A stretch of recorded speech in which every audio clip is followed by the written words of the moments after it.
The late 1980s, a time of big hair, shoulder pads, and for many people, the golden age of British sitcoms. Or so we thought. I put a question to my channel recently asking you to nominate some of the sitcoms that, quite frankly, left you with a straight face. The votes are now counted and we're about to take a look at the sitcoms your collective memory has deemed the least hilarious between 1985 and 1990.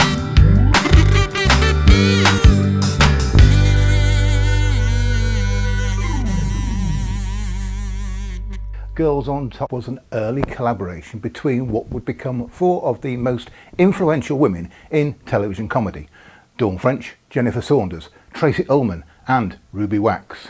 It was a product of the alternative comedy movement of the 1980s. It was the flat share to rival the Young Ones. Well, copy the essence and not quite make a hit out of it. French and Saunders had both appeared in the Young Ones and, like most of its stars, they were members of the comic strip. Despite the involvement of Ben Elton, it owed less to the Young Ones than to the 1970s female flatshare sitcom The Liverbirds, noted for its recognition of a female audience for TV comedy. Dawn French was Amanda, a middle-class bossy boot similar to the Young Ones' Rick, who quickly appoints herself flat supervisor in charge of collecting rent. She is less radical than she likes to think she is. Jennifer Saunders' character Jennifer was often described as childlike and slow-witted. Some viewers felt this limited her comedic range and didn't showcase her full potential. Ruby Wax's character Shelley was a loud, attention-seeking American wannabe actress, a common persona for Wax. Some felt she was over the top and often dominated scenes, making it difficult for the others to get a word in.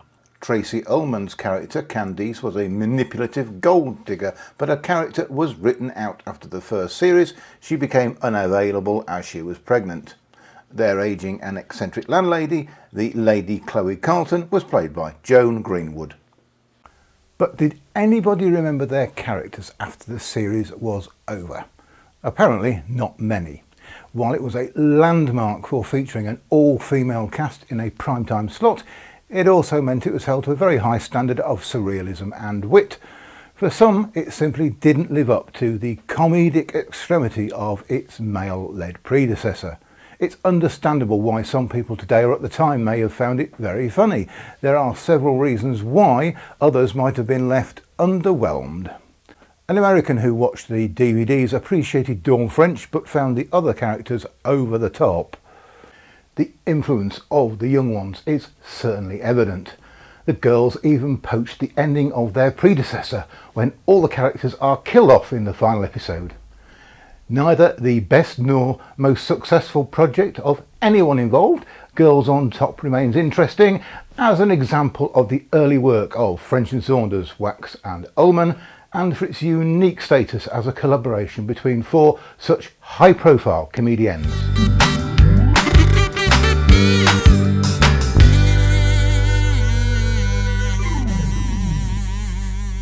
Home to Roost was written by Eric Chappell about 7 years after his hit sitcom Rising Damp ended.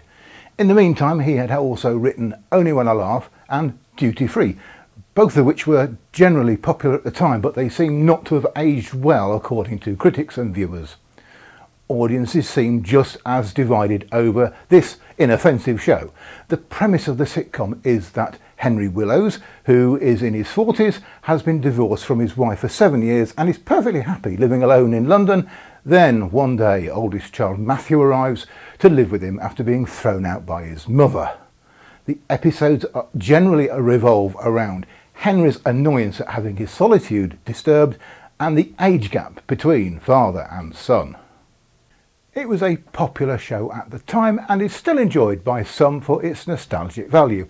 However, for many people, they found it to be bland or simply not very funny. The criticism boils down to a few key points. While the grumpy old man that has his peaceful life disrupted is a classic sitcom trope, critics often found the script to be too reliant on this single idea. John Thor, known for his dramatic roles in shows like The Sweeney and later Inspector Morse, was praised for his acting, but some felt the scripts didn't give him much to do beyond being exasperated and grumpy.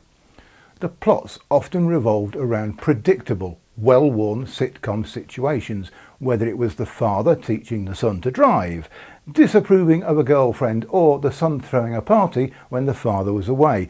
The scenarios could feel stale and uninspired even at the time. This lack of originality led to the show being seen by some as less memorable in the sitcom landscape of the 1980s.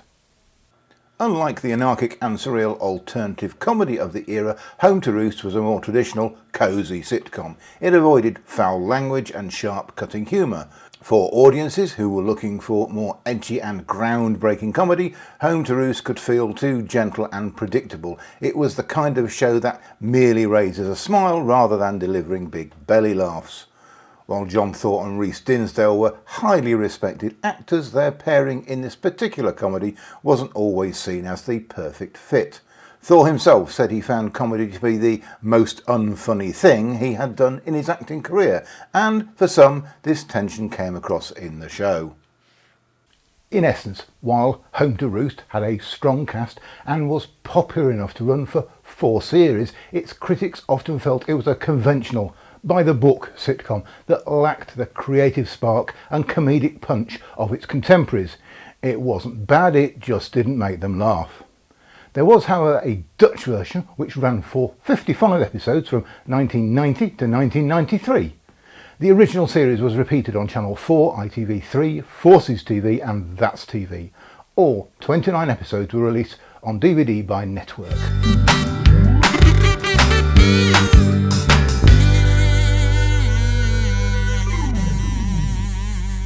This is a rare example of a UK sitcom adapted from an American show, in this case, Who's the Boss? The boss is an affluent single woman who hires a male housekeeper. Cue lots of jokes about men not being able to cook and being interested in sport rather than anything else. It was successful. Not just successful, but the British version, titled The Upper Hand, ran for longer than the original and even had members of the US cast as guest stars. So, if it was so successful, how is it on a list of least funny sitcoms? It was basically a scene-for-scene and often script-for-script recreation of Who's the Boss. This meant it lacked the Britishness and cultural references that made the classic British sitcom so loved.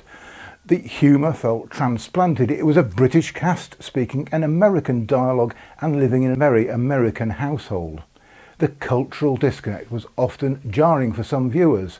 The original Who's the Boss was a gentle, family-friendly sitcom, and The Upper Hand inherited this style. The humour was very mild, relying on light-hearted misunderstandings. For audiences who were used to the more biting, edgy or character-driven comedy of the British alternative scene, The Upper Hand could feel sentimental and uninspired. As some critics put it, it was a cosy comedy that didn't aim for big laughs. The fact that the show was adapted from the existing American scripts meant it was highly formulaic and predictable.